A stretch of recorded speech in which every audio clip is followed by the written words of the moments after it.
this moment by the presence and attention of each and every one of us. Last week, no one live streamed our service as we were all on Zoom. Thank you, Snow. But we did welcome a Unitarian Universalist from Florida who grew up here in the 1960s and a local person for whom our Zoom gathering was their first service. For those live streaming this morning, no matter if you are an old or a new friend or something in between, we are so glad you are here. For our friends here in the sanctuary, let's take a moment to turn towards the camera near the welcoming congregation banner and wave from your seat to offer our greetings to our friends at home. And now let's take a moment to turn and greet one another.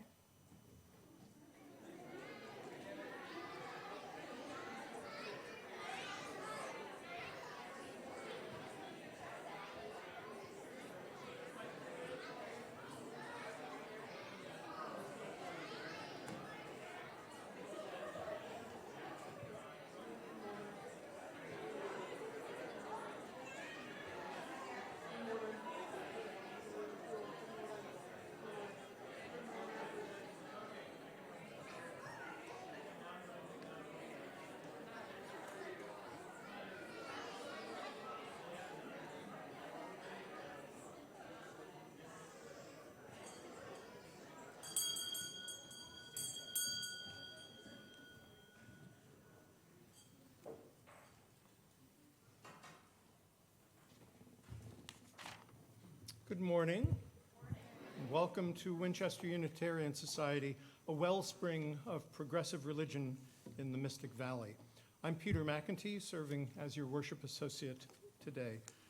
As Unitarian Universalists, we are not required to subscribe to any particular religious creed or dogma, and among us we believe many different things.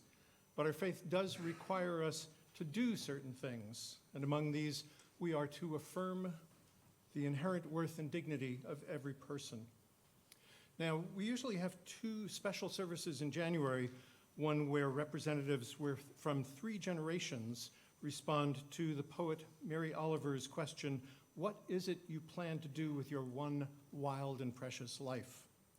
This service is a perfect way to begin a new year.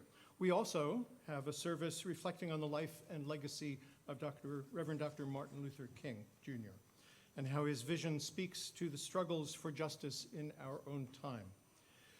Since we were unable to gather as usual last Sunday due to the snowstorm, today's service is a combination of these two traditions. And in combining two services, nothing ever goes entirely perfectly. In the order of service, the music listed for the offertory is not what you're going to hear today.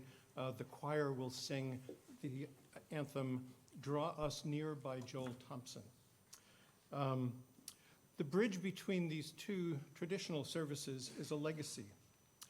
Whether we will be remembered by history or not, we all have the opportunity to create lives of meaning, serving the demands of justice and collective needs greater than our own.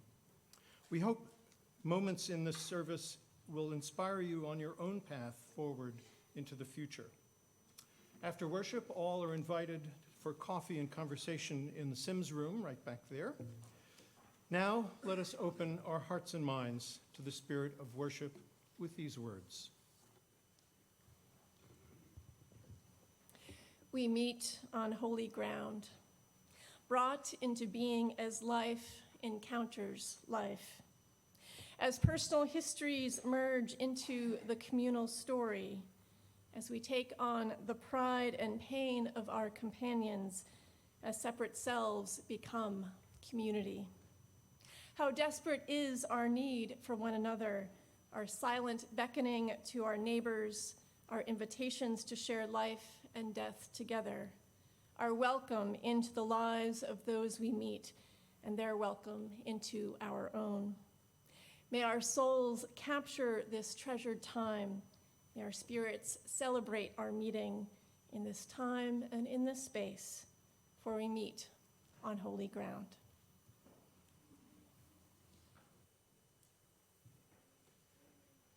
I now invite Piper Mitchell to come forward to light the chalice.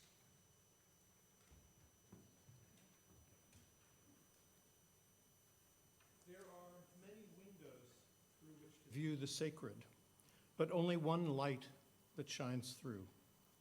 This morning, we light our chalice in recognition of this light, illuminating the countless names for the holy, glowing through the legacy of prophets, that sacred spark in every human soul that, with tending, burns for integrity, burns for courage, burns for compassion, burns for hope.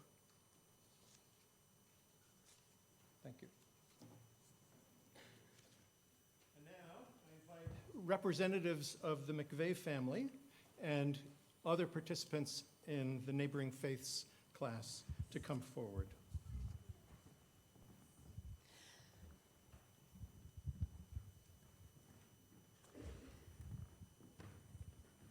This Sunday, we have the pleasure of presenting an important book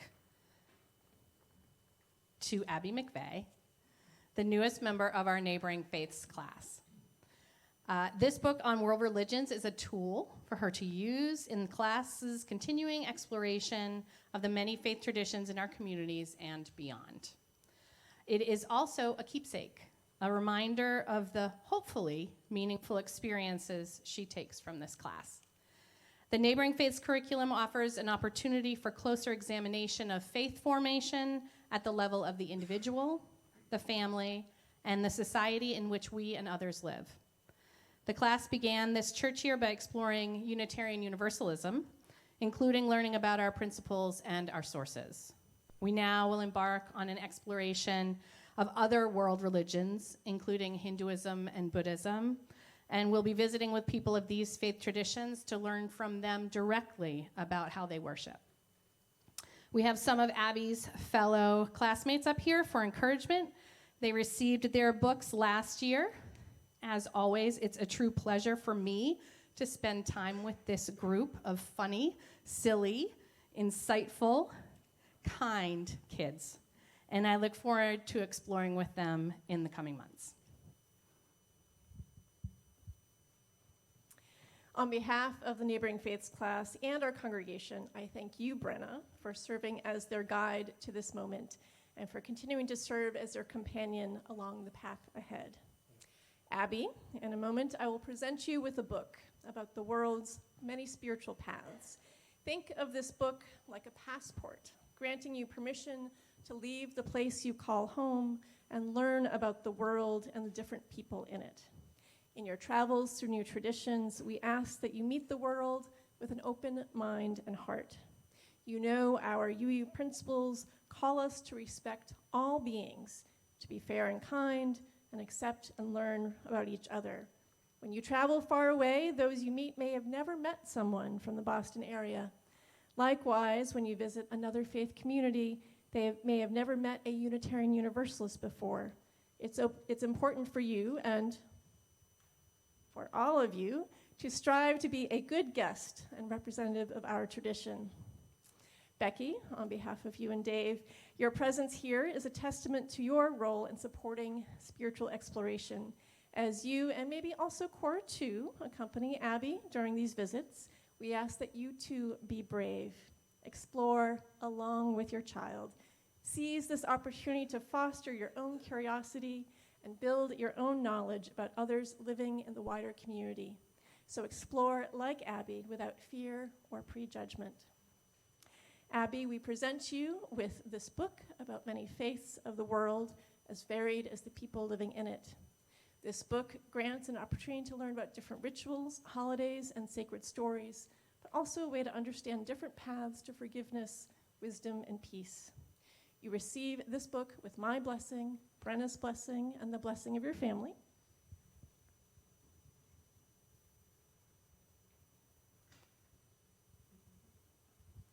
And I now invite the gathered congregation to offer your blessing by joining with me in reciting the unison blessing printed in your order of service and appearing on your screen. We wish you well on your journey. May your exploration bring you greater insight, understanding, and grace. We invite you all to return to your seats, and let's rise and sing number 118 in the Gray Hymnal, This Little Light of Mine.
I would like those who are young and young at heart to come forward for a story.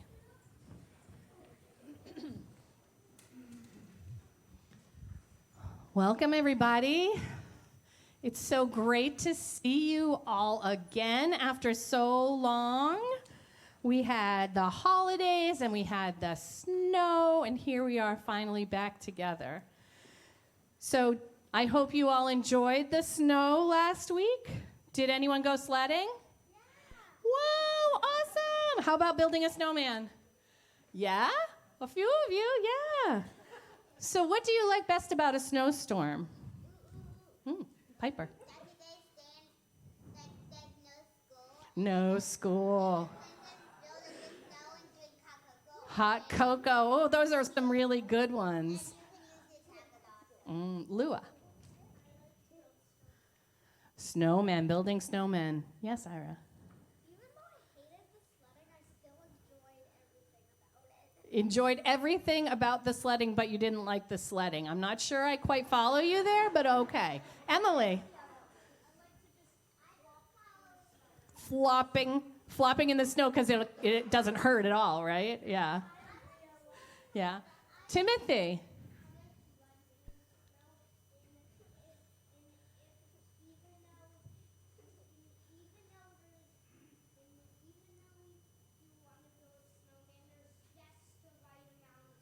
Just the right amount of snow to build a snowman. One more, Jeremiah. Jeremiah likes shoveling snow. You're definitely invited to my house next time there's a snowstorm. Okay, so my favorite part of a snowstorm is that everything gets quiet. Everything gets quiet, yeah. The snow falling isn't like rain falling, which is kind of loud, right? It's quiet, peaceful.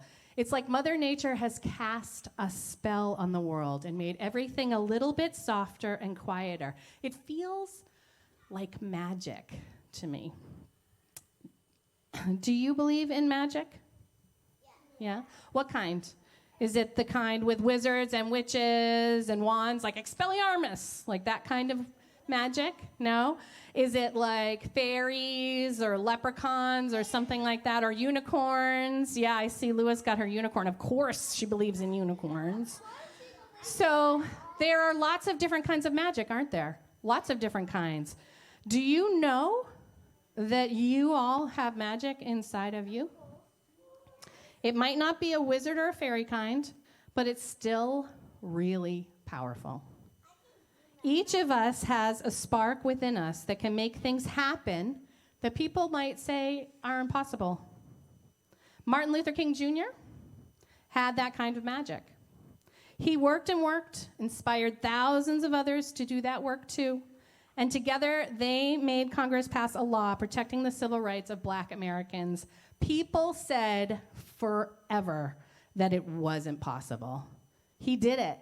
He made the impossible possible. He made magic happen. So, I'd like you to close your eyes. Think about that spark inside of you. Think about how you will use it. Picture the ways in which you can change the world in a way that right now people think is impossible. Then go out into the world, find others who feel the same as you, inspire others to help, and create magic. Now I invite the congregation to sing us to Religious Education. The words are in your order of service.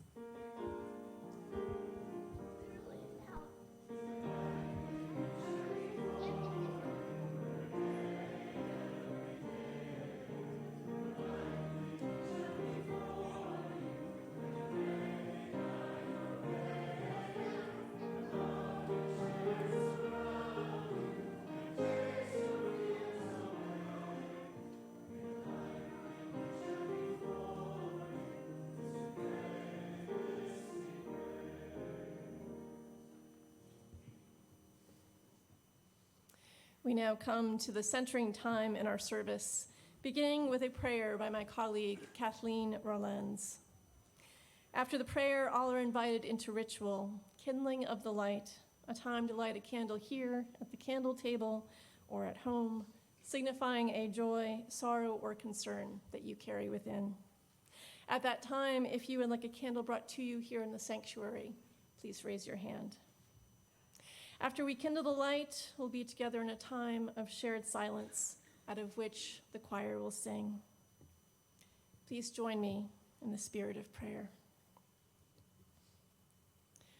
Spirit of justice, God who befriends those who stand upon the constant edges of decision, crucial and alone. We are grateful to be together this morning. We gather especially to remember Dr. Martin Luther King Jr., but not only him, for there were thousands of unnamed people who put their bodies and lives on the line so that all may be free.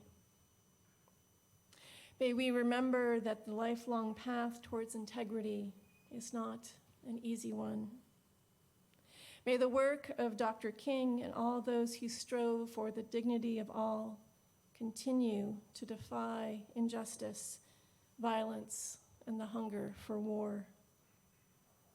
May we continue to speak out against injustice, to speak even when we are afraid our words will not be heard or welcomed. Dr. King went to the mountaintop. He saw the promised land, and he reassured us that we will get there one day.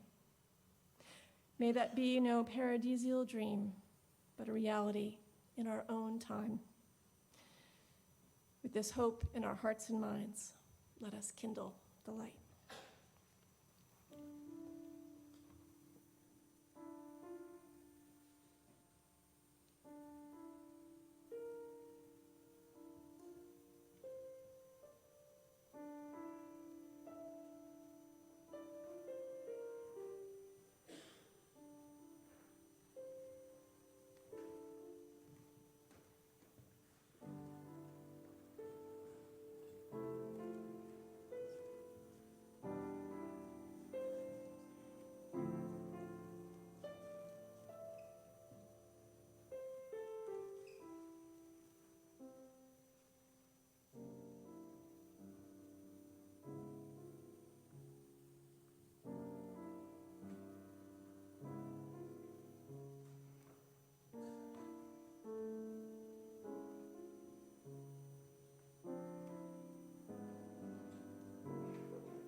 Today's service draws from a provocative question at the end of Mary Oliver's poem, The Summer Day.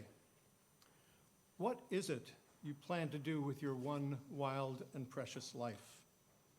After we hear the poem, 3 members of our community will respond. After each reflection, you are invited to sing a verse of the hymn, For All That Is Our Life. The words are in your order of service and on your screen. Mary Oliver writes, "Who made the world? Who made the swan and the black bear? Who made the grasshopper? This grasshopper, I mean, the one who has flung herself out of the grass, the one who is eating sugar out of my hand, who is moving her jaws back and forth instead of up and down, who is gazing around with her enormous and complicated eyes. Now she lifts her pale forearms and thoroughly washes her face. Now she snaps her wings open and floats away. I don't know exactly what a prayer is. I do know how to pay attention, how to fall down into the grass, how to kneel down in the grass, how to be idle and blessed, how to stroll through the fields, which is exactly what I've been doing all day. Tell me, what else should I have done? Doesn't everything die at last and too soon? Tell me, what is it you plan to do with your one wild and precious life?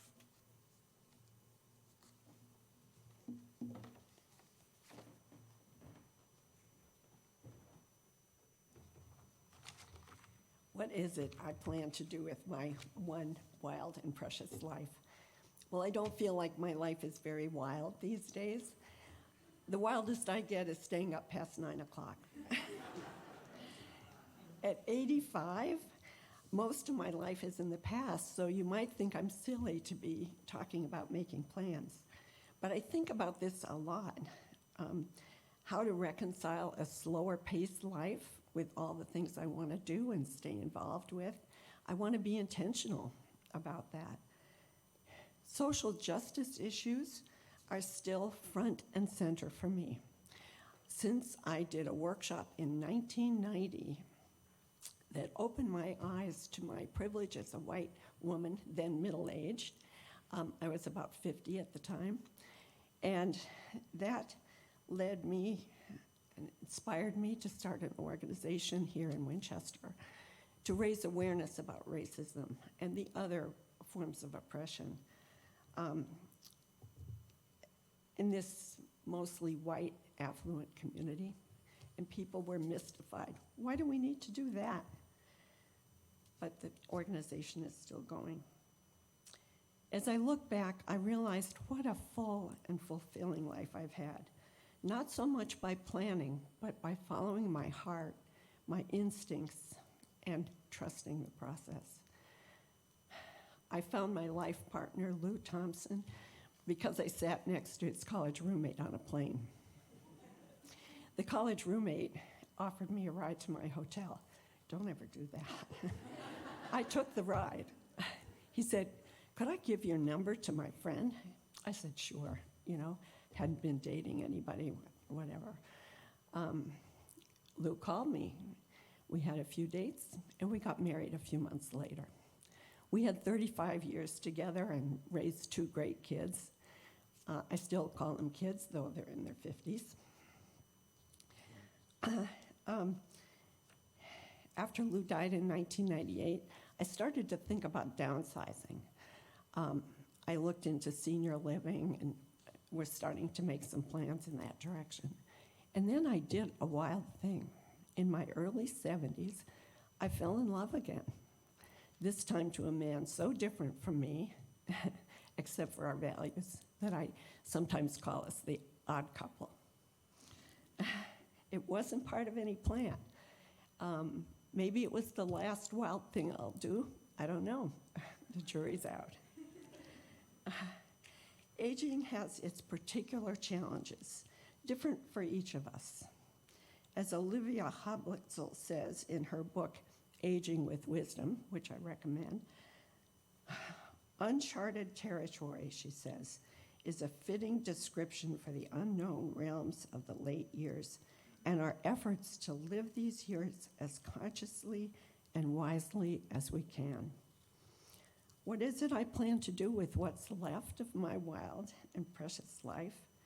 As I navigate this uncharted territory, I plan to just keep on doing what I'm doing, following my heart, and being as active as I can in social justice issues that I care about until something interrupts this plan. I hope I can be gracious with myself as I continue to slow down and be less productive. There is so much to do. So that's my plan, Mary.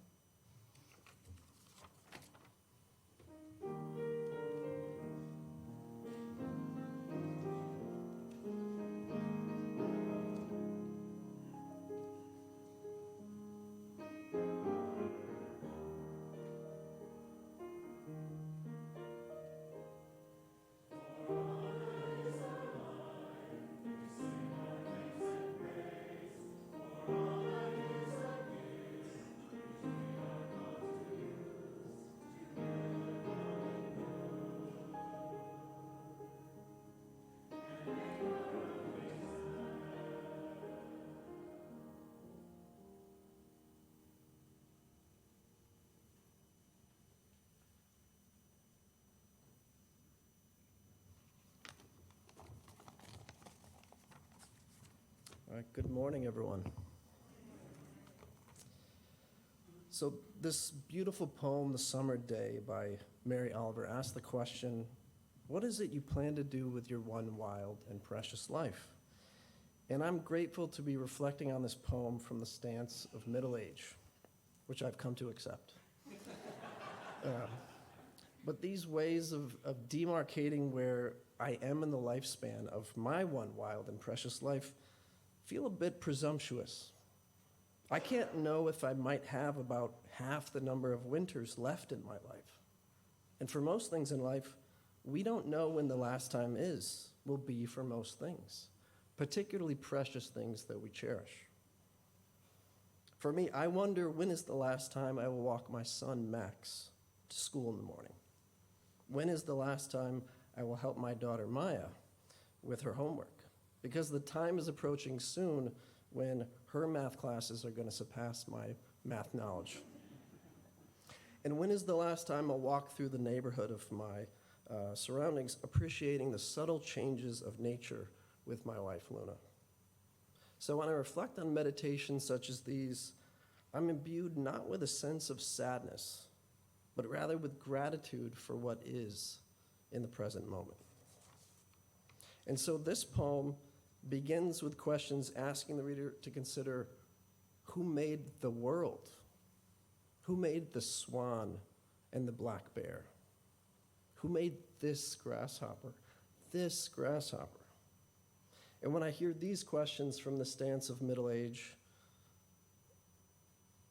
they arise for me from a stance of wonder and marvel at what is, at what reveals itself to us in our encounters with beings such as grasshoppers.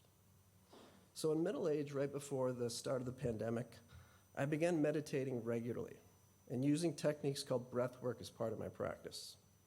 And somewhat to my surprise, these practices gave rise to non-ordinary states of awareness that have profoundly changed me in the trajectory of my life.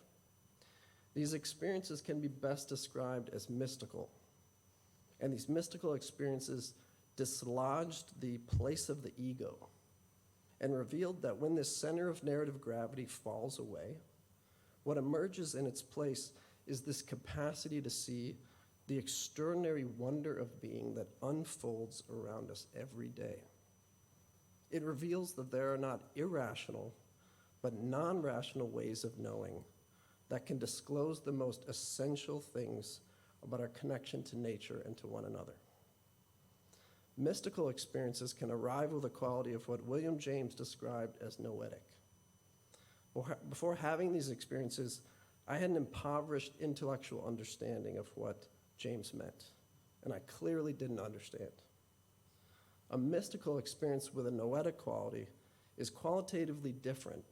It has the quality of revealed truth.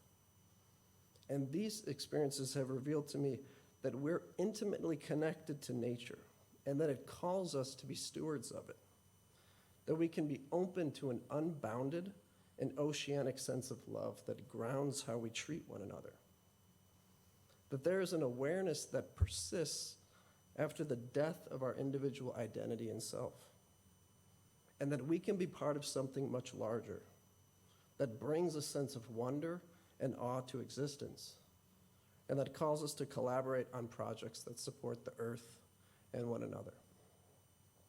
So on this weekend where we celebrate the impactful life of Martin Luther King Jr., I wonder about how mystical experiences of love and connectedness can nurture our spiritual, ethical, and political commitments to address racial injustice. And to take this point one step further, I wonder about how our commitment to address climate change can be energized, fostered, and deepened by these mystical experiences of nature. So for my one wild and precious life, I hope to encounter more mystical experiences and plan to be open to whatever reveals itself.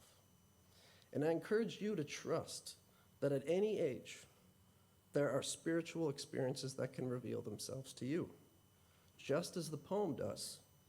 This extraordinary wonder of a grasshopper, of this grasshopper, or this tree, or this sunset, or this child.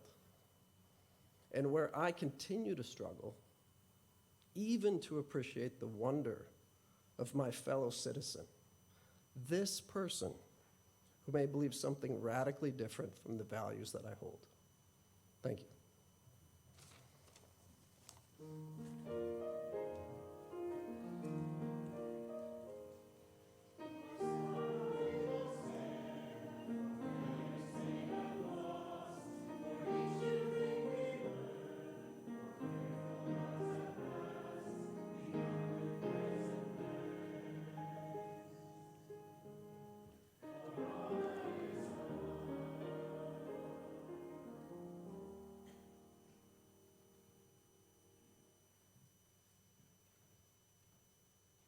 Morning, everyone. Can you all hear me? So at this moment, my wild and precious life is up in the air. In this tumultuous time of college admissions, I'm a senior in high school, by the way, I have often felt paralyzed in choosing what life I will lead for the future. A pressure has been building as I feel like I have to decide my entire future right now. For the entirety of this past fall, I've been ruminating in this state of stress. I felt as if every action I did impacted my future, yet I had no control over it at the same time. And that is so scary. Well, this winter, something made my anxious feelings change. My grandmother is from New York and has been living with us since August. I went from visiting her for long weekends and holidays to seeing her every single day. And that is something so precious that I'm so grateful for. I'd love to hear her stories of the life she leads and of my extended family and for all the wild and precious lives that they have led. I love to hear their stories and know I will have my own someday. Over this fall and winter, my mom, dad, and grandma taught me that the coexistence of the controlled and wild nature of life is beautiful. Since then, when I peer into my future, I see a kaleidoscope of potential lives I will lead, people I will meet, and things I will accomplish. Every life has been planned differently. I work in different fields, live in different places, have different pets, and so on. While I have control over these aspects of my life, every single life I lead have some things in common. I always hold my values close and treat everyone with love and kindness. I always sing and dance and run and jump and laugh and cry. I always find my adult self, whoever that adult Celia may be, and come into my own. I am always learning and growing and evolving my views in this ever-changing world. I am always adventurous in more ways than physical and push the boundaries of what I think I can do or who I think I can be. I will always make a difference in this wild world.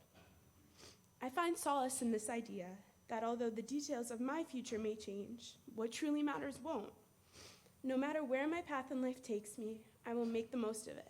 All the crazy, sad, exciting, gut-wrenching, extraordinary things. Thank you.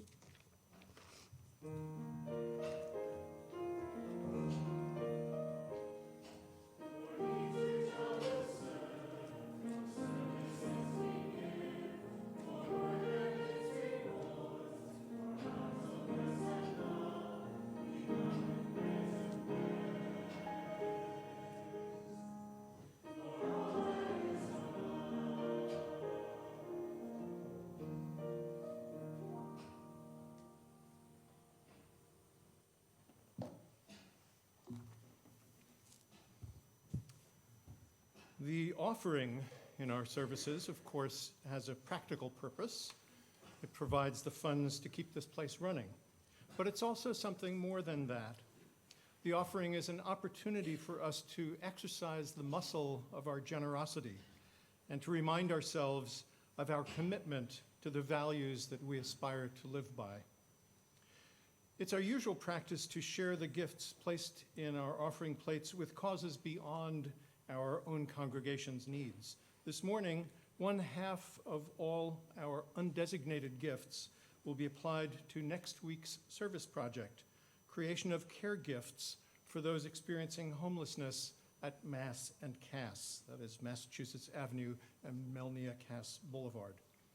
The kits will be made and distributed in partnership with Moms on the Mile, a local grassroots organization. Any residual proceeds will be put towards a future Winchester Unitarian Society social justice project. Here are the different ways you can donate.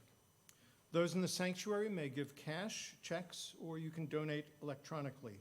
Text to the number in your order of service or visit our website under the giving page. Please write or type the date of your offering in the memo line or in the comment field. If you're visiting for the first time, either in person or online, please be our guest. The most valuable thing you can offer at this moment is your contact information so that we can stay connected beyond this Sunday. In-person attendees can find a physical visitor card in the pew racks in front of you. Please complete it and put it in the collection plate. Information about how to give online and how to complete the virtual visitor card will soon be projected on the screen, so our friends live streaming at home will have access to this information. Your generously given offering will now be gratefully received.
Those who wish to do so are invited to join in the unison affirmation. We gather not for ourselves alone, but to use our common power to build the beloved community within and beyond these walls. We create and reaffirm this covenant this day to make justice flourish, to practice compassion amidst difference, and to embody transformative love. Now please rise in body or in spirit and join in singing hymn number 6 in the gray hymnal, Just as Long as I Have Breath.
The question is not what happens when we die. Nobody really knows. The real question is what happens when we stop living. Let us live one day, this day, with passion and a sense of collective synergy. Let us live one day, this day, by asking questions that truly challenge us and make us feel alive. Let us all now go forth back to our one wild and precious life. May our living be for gladness. May our living be for the world we seek to inhabit one day. Amen.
Please read together the words for extinguishing the chalice.